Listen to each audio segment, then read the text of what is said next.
Welcome back. I know this is a little bit delayed, but today we're going to take a look at the Space Wolf stuff that was shown off at Adepticon 2025, and we're also going to have a little chat about a question that has occurred to me since then, which is, where was this energy when they were redoing the Blood Angel stuff? Where was that energy?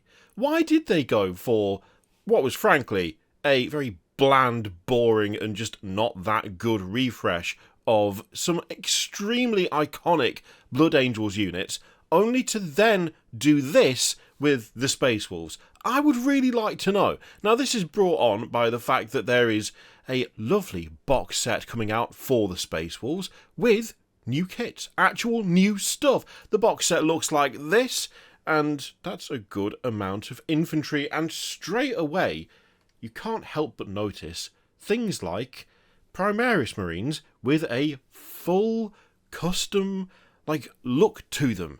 They actually look like Space Wolves, especially like the storm shields and the axes and the furs and all of that stuff. They have not been toned down one bit, that special unit, the name of which I suddenly can't remember, but it's fine because we're going to take a look at them in a minute anyway. And it really made me think, how did they end up with this? But the Blood Angels ended up with the new Sanguinary Guard. But before we get onto that bit, we need to have a look at the new Blood Claws to start out with, and they look pretty decent. Now, of course, they are not as loaded down with Space Wolf specific stuff as some of the older kits have been, like the Firstborn kits. That's something that we shouldn't be surprised about. Games Workshop has been very clear about just updating things to Primaris scale, whether or not they are Primaris or not in some odd cases.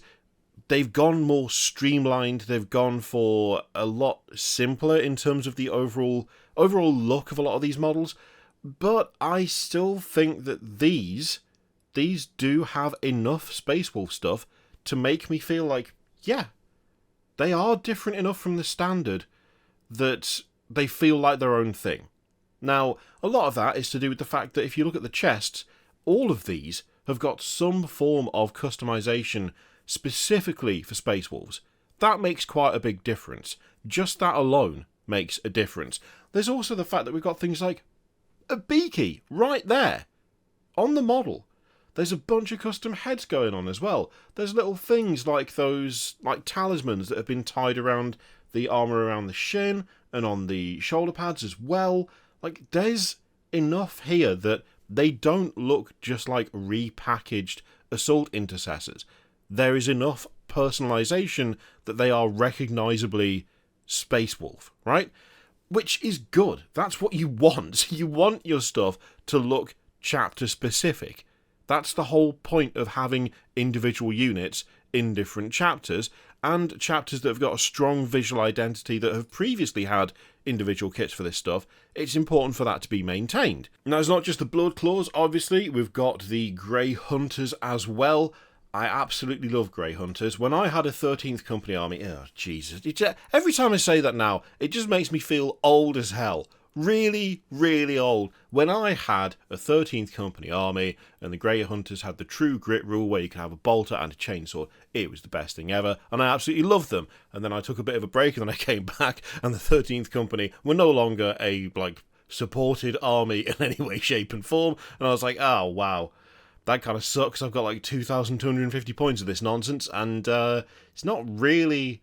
I guess I could kind of play them as Space Wolves, but then again, if I just play them as normal Space Wolves, all the limitations that were imposed for having 13th Company, like no vehicles, no dreadnoughts, suddenly it just doesn't make any sense whatsoever. And also, Wolfen, I was just told, cool, I'm glad you've got those models. You can't really do anything with them anymore, because there was a significant gap between the 13th Company no longer being a playable army, and them going, the Wolfen have returned for the second time. I'm not bitter or upset about it necessarily, but it is my go-to example as to the thing of, yeah, sometimes Games Workshop just goes, no, that's gone. That really set me up fairly early on in my kind of Warhammer / hobby life to be prepared for the moment where they just go, nah, that's finished. Anyway, new army time. It hits you hard the first time, and then it's that's how it's going to be. Okay, cool. Not cool, but you got to learn to deal with it, haven't you? Otherwise, you're going to have a really rough time in this game. Anyway, again, these look fantastic. Like, they look really good. We've got a bunch of custom heads. We've got custom armor pieces. I am very curious as to whether this is... I don't think this is just the same kit as the Blood Claws. I did think that initially, but the poses on these, because that would make sense, right? You've just got a bunch of extra heads, you just include different weapons options, so on and so forth. All fine, all good. But the actual poses on these, the in-action poses, are very different. These are a lot slower, they're a lot more considered, there's no headlong running, which, I mean, that in itself is a little bit of like visual storytelling, right? The Blood Claws are effectively young and, what's the word? Impetuous? I can't remember. Like, they just sort of dive in headlong. That's kind of part of their whole thing. They want to get in with the enemy. They want to go cutting and shooting up close. Grey Hunters are veterans. They are more seasoned. They are a lot more sort of balanced in the way that they approach combat. The fact that when you look at the Blood Claws and then look at these, the poses actually reflect that, again, that's a really nice touch. Plus, look at that, we've got another non-Primaris helmet right there. Like, this is big. I don't mean that in a non... I'm not being snarky or sarcastic. I genuinely love that looking at this squad, yes, we've got a few Mark X helmets. We've got some bear heads, which are very Space Wolf heads. But we've also got a couple of decent changes to armour. The chest plates are all different, and then we have a different helm. Is it a Mark 7 on that one? Like, it's not another Primaris helmet. There's more customization again. There's more personalization again. That's what you want. That's what everyone's wanted. That's what people have been asking for ages, which is good to see that they're doing it and they're not being precious about it, because I think that's part of it. I think initially it felt like they were being very precious, and that's the impression I got when they were doing the Blood Angels upgrades, is that they were being very precious about, well, it has to be all in line with Primaris, whereas with the Space Wolves, they've just gone, well, they need to look like Space Wolves, don't they? And they do, which is good, and we need more of it, right? So we've also got the Guard Headtakers. I'd forgotten about the last bit at the end. I think the first one, it was just Guard, right? And now they've added the Headtakers at the end of it, just to differentiate them a little bit. The wolves look fantastic, first of all. The wolves look great. The actual wolves, not the Space Wolves. That's what a ridiculous thing to have to say out loud. Yeah, the actual wolves look fantastic. They look really good. But the Guard themselves, I mean, again, you've got recognisable marks of armour in that you know these are Primaris. And yet, we've got proper full-on pelts. We've got customised storm shields. We've got just Space Wolf stuff all over the shop. They look great. Like, they genuinely look fantastic. And they look genuinely fantastic because they look like traditional Space Wolf models. They look like Firstborn Space Wolf models, but scaled up and matching the rest of the Primaris stuff that Games Workshop has released up until this point. I really like them. Literally zero complaints. You know, aside from my preference of, you know, helmeted as opposed to bareheaded, there's literally nothing else on these that I would change. I think they look really, really good, and they properly capture the traditional feel of what a Space Wolf should be. We've also got the Guard Battle Leader. Again, looks fantastic. The cloak is chef's kiss. Look at that. Oh, what a proper billowy cape for an absolute legend. The shield looks great. I really like the Thunderhammer. That's awesome. Doesn't seem to be absolutely replete with options, but there are a few in there, which is nice. And I really like that helmet with the wolf's tail coming off it. That is a very nice touch. Really like that. Very nice. And we've got a Wolf Priest. Now, someone pointed out during the reveal for this that we've not really had just a generic Wolf Priest character before. Or at least not one that you could get in model form. You could have, named Wolf Priest, but not just, here's a random Wolf Priest. Which, thinking back, I think that's correct. But let me know in the comments, because I might be misremembering. but I seem to remember having to buy, I've forgotten the name of him, Ulfric? No. Ulrich? No, I don't, look, I'm going to have to look. I'm going to have to double check now.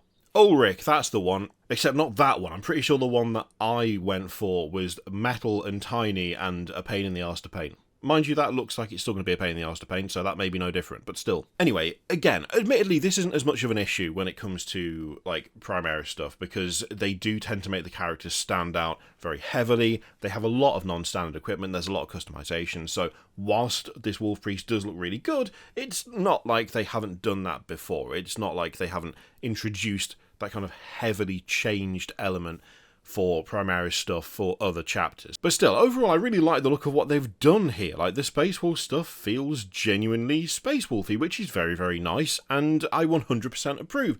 But it does then beg the question, what happened here? What happened? Why is this what the Blood Angels got compared to what the Space Wolves got? The Space Wolves, just overall, as an army, their customization has been left almost entirely intact. And yes, I know, there is the upgrade sprue for the Blood Angels, but for some reason, this doesn't feel quite the same. And I think it's partially because of there being core things that have been missed out when it comes to the Blood Angels, right? So you look at this upgrade pack, totally fine. Don't have a problem with the upgrade pack. It's got a decent amount of stuff in, a good amount of customization. That's all good. It's things like the Sanguinary Guard missing, I don't know, the wings that were extremely recognisable, that the second you saw them you knew what they were, that have been part of the kind of design language of the unit for years and years and years, only as soon as they got their upgrade, in inverted commas, that was gone. That was just got rid of. It was like, well, they've been integral to this unit for a long time, but they're not getting them. Why? Why did that apply here? I'm assuming that no one sat there and went, well, if we're going to do like Wolfguard stuff, we should probably take away the fur cloaks and the various talismans, right? No one will have thought that, so why did someone decide to do that for the Sanguinary Guard? The fact is that that was a core part of what made these models so recognisable. And the thing is, if we're being honest, the Sanguinary Guard of old, they were kind of overcomplicated and visually very, very busy, right? But there's no reason to remove something as recognisable as that when that wasn't a massive contributing factor as to why they were so busy. You know, if they wanted to simplify them, if they wanted to tone down the over-the-top nature of them, you could still do that whilst maintaining the idea of them being, or at least the visual language of them being, actual angels, which is, it was kind of a big thing, I felt. And something that really highlights that is one of the best models that Games Workshop have done for Blood Angels, in my opinion, is this. The Chaplain with Jump Pack. That is a very cool model. It's a really nice model. It doesn't look particularly excessive or super busy. I mean, some of the paintwork is really, really nice, which adds to complexity, but overall, I wouldn't say that that is absolutely crammed with obscene detail, like it sometimes felt like the old Sanguinary Guard were.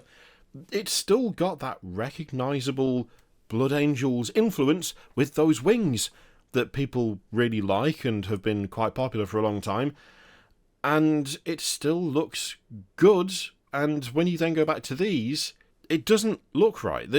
It's like something has been changed, but not for the better. Something feels like it's missing, and I don't think that's necessarily a good thing with an upgrade for anything. It's also the fact that, you know, when we look at the Space Wolf stuff, we've got new Bloodclaws, new Grey Hunters, we've got the Guard Headtakers. There's a distinct lack of something when it comes to the Blood Angels, which is if you search for Death Company, which is what I've done on this page. I mean, you can scroll and scroll, but there is no individual kit for an iconic piece of the Blood Angels. Like, you can get Lamartis. Well, actually, hilariously, right now, you can't get Lamartis because he's out of stock, which is honestly pretty funny. But why is there no individual kit for that? Where is it? Why is it not there? Why is there no reimagining of that? I don't understand why they did it, and I still don't understand why they did it, when it's clear that that is a big part of what makes the Blood Angels who they are as a faction. And it's so jarring now when you look at what the Blood Angels got compared to what the Space Wolves have got. Yes, the Blood Angels are doing really well when it comes to badass looking characters, even if one of them is missing a pair of wings, but at the same time, the overall customization of them doesn't feel as committed to as it does for the new Space Wolves releases, right? In a way, it feels like Games Workshop hard committed to the Blood Angel stuff, but only when it came to the characters, whilst they left the actual squads relatively untouched, aside from that upgrade sprue, which is fine, but doesn't provide as much customization as what the Space Wolves have received since. There's just more going on more parts of the armour, and that makes a significant difference when you look at an army as a whole. When it comes to just making things look like they belong to a separate chapter, they feel like they've just accepted the fact that people want more customization. They want more personalization. They want a mix of armor parts. They want things to be recognizably different from your standard infantry that you get if you're just playing your own, I say generic Space Marines chapter, you know what I mean? Not one of the chapters that have their own like upgrade sprues and the like. And I wonder why that is, and why it's taken a while for them to come around to the idea that just because it's Primaris, you can have it look different. You can totally add different helmets. You don't have to just have a squad of clones. You can make different chapters and different squads look properly different with stuff that is integrated more heavily into the armour itself, exactly like they've done with the Bloodclaws, with the Grey Hunters, and with the Guard Headtakers. It does make me feel bad for the Blood Angels, though, because things like the Death Company are just a nothing now, which they shouldn't be, and things like the Sanguinary Guard have had fairly significant changes from what made them visually interesting, if a little busy, before. It would be nice to see them continue this on. Like, if they're going to commit this hard with the Space Wolves, I would hope that they would continue to commit this hard for everything else they do when it comes to chapter-specific upgrades. But that's just what I think. Let me know what you think in the comments down below. In the meantime, feel free to click all the things. Hopefully the gap between this and the next video won't be quite this long again. I'm doing a lot of stuff. There's a lot of, like, there's a lot of hard work going on, but you're not going to see it for a while, which feels weird, but there you go. Anyway, as I say, let me know what you think in the comments down below. Feel free to click all the things. Thank you very much for watching. I'll see you for the next one.